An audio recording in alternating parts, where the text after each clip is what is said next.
Hi everybody, my name is Angie, Hooray, Queen of Cuisine, and today we're going to be making chicken thighs with cherry sauce over cauliflower puree. I know it sounds difficult, but it really isn't, so let's just get right into it, alright? Back here, as you can see, I got my pot boiling like crazy. The recipe calls to put the cauliflower to boil it, but I really don't like to boil my vegetables, not unless I'm going to end up just putting them in just for the sake of blanching to take them out, you know? So I actually prefer to steam my vegetables, so I got my little net like this. It's at any supermarket, Walgreens, Walmart. It's just a little steamer like this. Unfold, put right into your pot like that, and you just place your cauliflower florets in that. I'm going to cut the rest off of this one. That wasn't completely prepared. So here we go. Just cutting the florets off the stalk. Simple as that. Look at that. Boom. Don't worry about any bruising or dark spots. If you have any, just all you gotta do is just trim it, boom. Just a little bit like that. Because you're mashing this up. This is not for presentation purposes. And the cauliflower is just fine. There's nothing wrong with it. So even if there is a couple of spots on it, you can still eat it, all right? It's not over yet. I don't suggest purchasing it that way. However, all I'm saying is that if it's been in your refrigerator, you know you gotta use it up. Don't freak out if you see brown spots on your cauliflower. Just trim it off and do, or prepare this puree, and you'll see why you don't have to worry about it. It'll be perfect. So while that's going, steaming, I'm gonna go ahead and make my chicken. And as my pan is heating up, I just need, what do I need? A tablespoon of coconut oil. I got the vat from Costco. So, about a tablespoon of that. Let the spoon sit in the pan just to remove it from the spoon. It's easier that way than putting my fingers in it. I'm going to now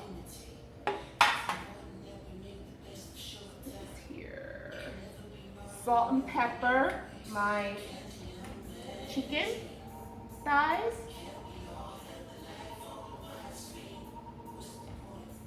So I hope that heats up pretty quickly. All right, get some pepper on that. Now my chicken thighs, I cleaned them and just put them on a small sheet pan just to prepare it for this right now.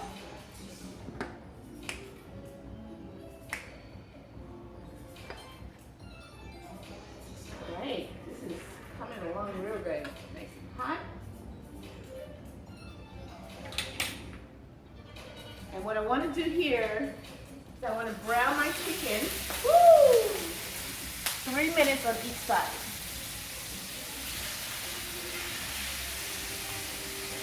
And when you place your meat in your pan, just make sure you put it in closest to you, or when you set it down, it's away from you. So in the event that you have to let it go, the grease will splatter away from you, not towards you.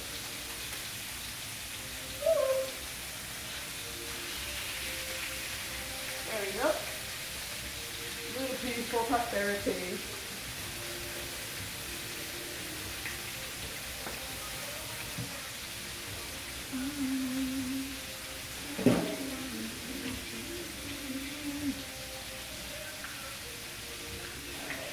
Now I need to season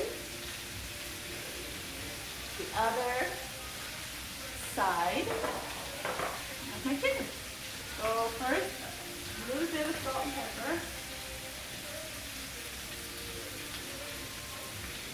Alright, and I have a little bit of the garam masala that I told you guys about. Oh, the cinnamon and the mace and the ginger, the warmth of it. Oh, it's going to be perfect. Don't need a lot. I have 1/8 of a teaspoon I'm just going to put on top of my chicken on this side. So it gets right into the meat. There we go. An eighth of a teaspoon of garam masala. Oh. Oh. I just love that scent.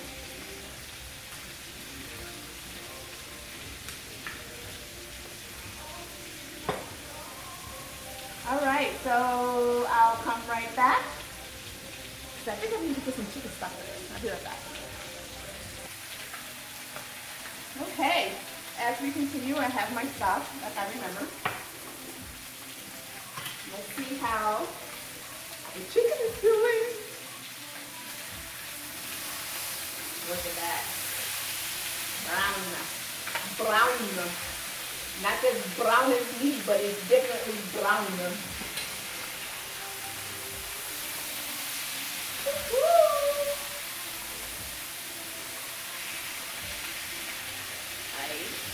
There it is.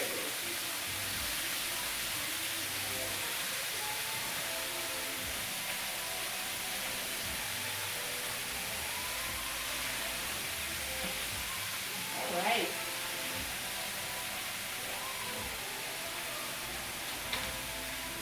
Now, while my chicken is in there, I'm going to go ahead and add, I have a 1/4 cup of chopped onion.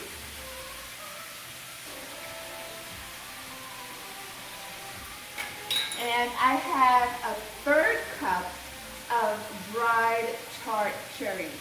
Now, I purchased the cherries at Costco. So if you would like to prepare this recipe, don't freak out. There is some places you can be able to find dried cherries. And it's super, super good for you. Did you know that cherries are loaded with anti-inflammatory properties? And are said to help with gout and other joint-related issues. The coconut oil that I'm going to use in this recipe is there just to bring out the fruitiness of the dried cherries.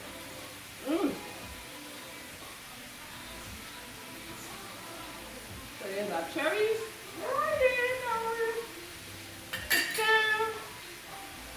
And I need to put a tablespoon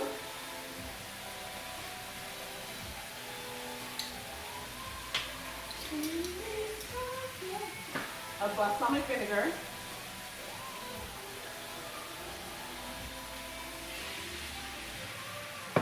Woo!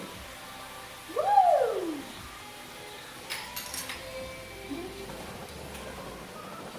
Whoa! Man, that is steaming along. Sounded like that lid was gonna fly off. Now I'm gonna add a cup of chicken stock to this. Just want to kind of give it a shake, shake, shake, see if it moves at all, because I don't want it to burn in the oven. There it is. Wow. Beautiful. Go.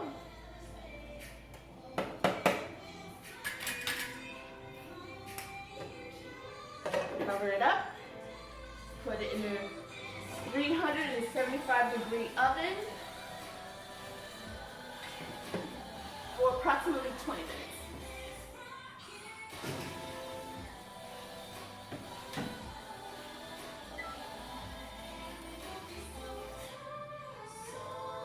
So let's check cauliflower. See how it's doing.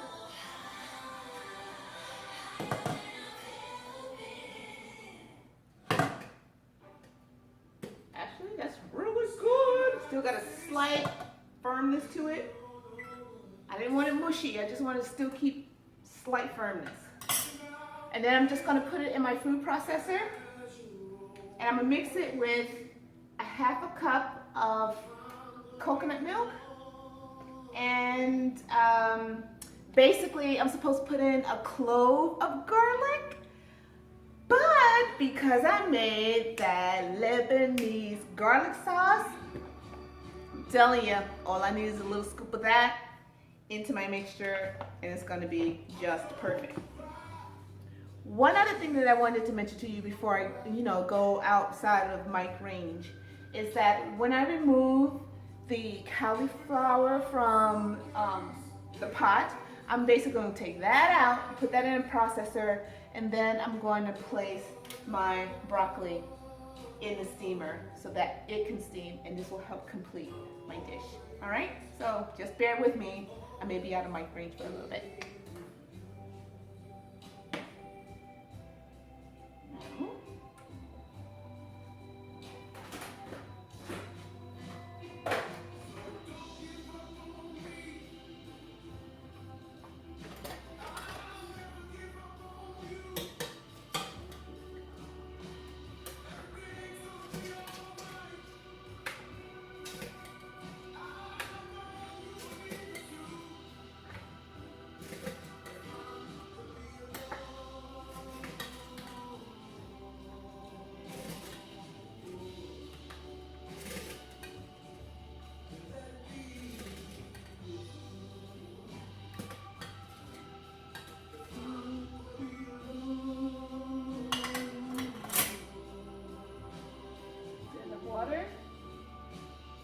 There isn't enough water.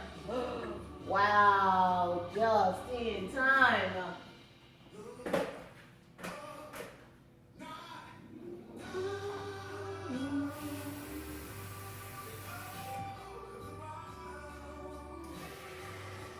There we go. Let that boil up.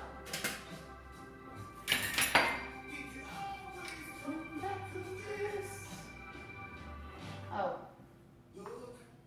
A little bit of garlic. Woo.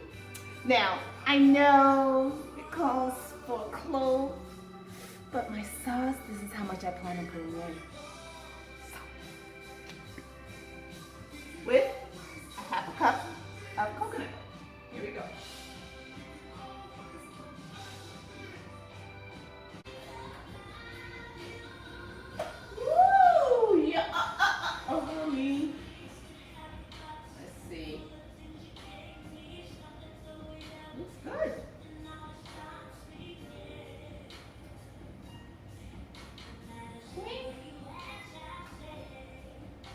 Perfect, actually.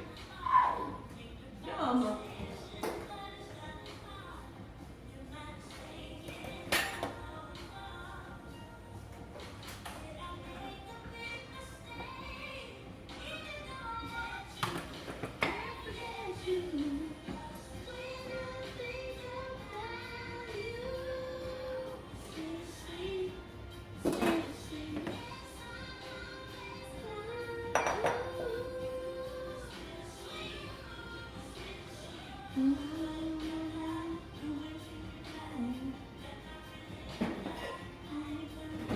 I think I'm going to get an ice bath together. What an ice bath is a bowl of cold water with ice in it.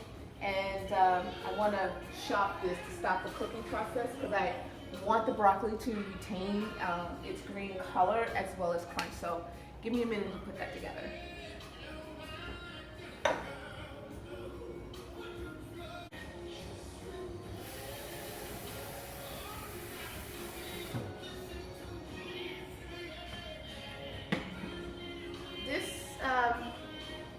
Technique, if I didn't mention it before, by taking a boiled product and a boiled or steamed product that as it's hot, you place it in a bath of ice cold water.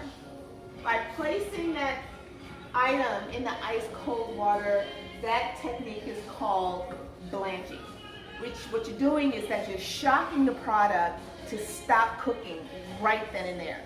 Boom. You want to retain color, texture, taste mostly, and that's what you do that for. And when it comes to reheating, I like to guess at this point that in restaurants, they blanch their vegetables and they have it readily available on the side, meaning that they can continue cooking that particular product because it hasn't been overcooked. I don't know if I said that right, if it made any sense. That's probably me right now. So I'm gonna continue blanching my broccoli. And if I need to put some heat to it later, then I can do just that. So turn this off, let this sit here. I'm gonna cover it. Get back here. Let these cool off. And then I'll pull them off.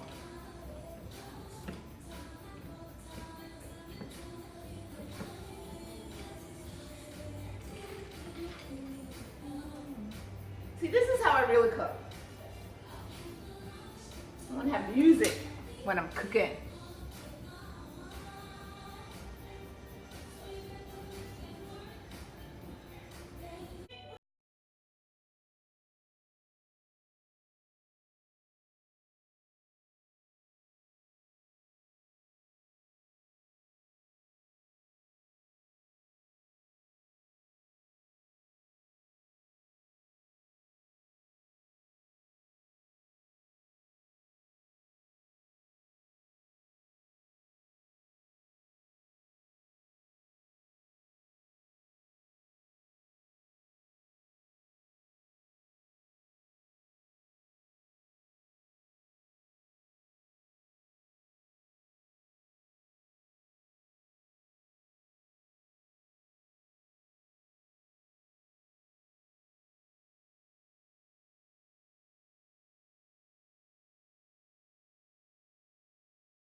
Okay, here we go. Our puree, cauliflower. This makes for a great side dish to replace mashed potatoes. And if you double the batch You'll always have some ready for you as a last minute add-on. Hot, hot, hot.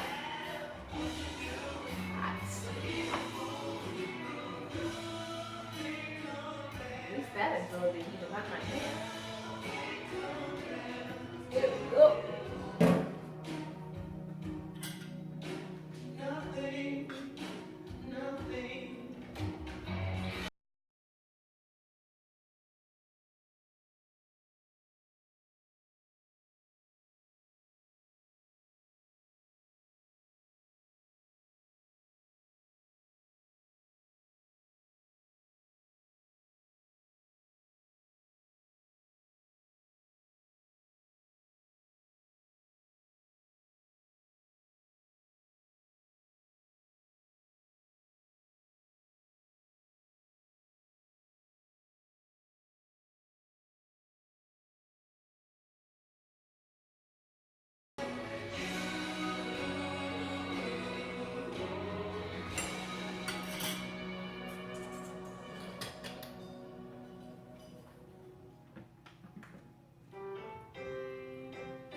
Been rehydrated in the raw.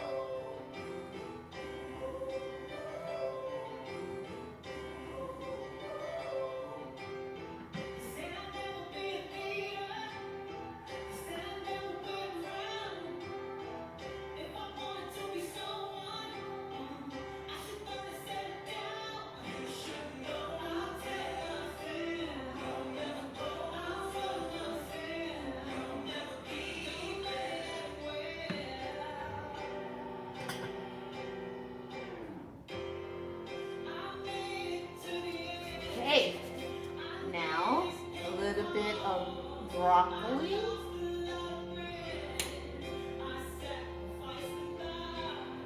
And I kept the broccoli chilled, just to be a nice little contrast. And temperature on my plate. And a little bit of lemon juice across my broccoli.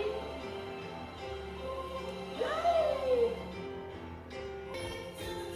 Okay, here we go. Final product. Chicken thighs with a cherry sauce over a cauliflower puree with blanched broccoli with just a light drizzle of lemon juice over the top of the broccoli. So let's go in for that perfect bite.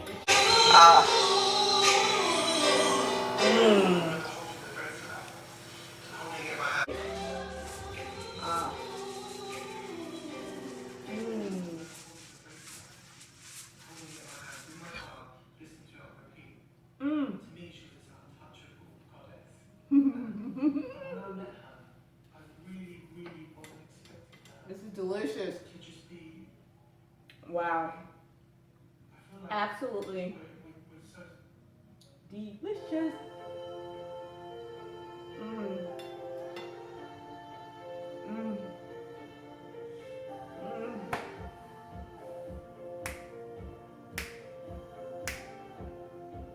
You have to try this.